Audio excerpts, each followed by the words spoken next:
കോൺഗ്രസ് അതിശക്തമായിട്ടുള്ള നിലപാടുമായി സമൂഹത്തിനൊപ്പം ഉണ്ടായിരിക്കും.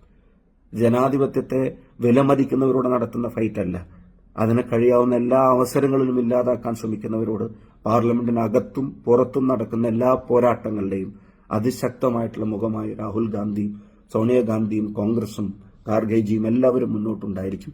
ഇന്ത്യ മുന്നണി മുന്നോട്ടുണ്ടായിരിക്കും എന്ന് മാത്രം പറയാൻ ആഗ്രഹിക്കുന്നു. പുലർച്ചെ 3 മണിക്കാണ് സോണിയാഗാന്ധി ഉൾപ്പെടെയുള്ള ആളുകൾ രാജ്യസഭയിൽ ഈ പറയുന്ന ഭരണഘടനാ വിരുദ്ധമായ ബില്ലിന്റെ അവതരണവുമായി ബന്ധപ്പെട്ടുള്ള എതിർപ്പുകൾ രേഖപ്പെടുത്താൻ തയ്യാറായത്. അക്കാര്യത്തിൽ കോൺഗ്രസിന് വിട്ടുവീഴ്ചകൾ ഉണ്ടാകുമെന്ന് ഒരിക്കലും കരുതണ്ട. നമസ്കാരം. വഖഫ് ബില്ല് പാസാക്കിയതുമായി ബന്ധപ്പെട്ട് നടക്കുന്ന ചർച്ചകളിൽ ബോധപൂർവം രാഹുൽ ഗാന്ധിക്കും പ്രിയങ്ക ഗാന്ധിക്കുമെതിരൊക്കെ ആയിട്ടുള്ള ചില സൈബർ ഇടങ്ങളിലെ ആക്രമണങ്ങളും അതുപോലെ തന്നെ ചില മാധ്യമങ്ങളുടെ തലക്കെട്ടുകളും ബോധപൂർവം സൃഷ്ടിക്കപ്പെടുന്നതാണ്. കോൺഗ്രസ് പ്രസ്ഥാനം അതിനകത്തെടുത്ത അതിശക്തമായ നിലപാടിന്റെ ഏറ്റവും വലിയ പ്രചോദനം രാഹുൽ ഗാന്ധി തന്നെയാണെന്നുള്ള കാര്യത്തിന് സംശയം വേണ്ട.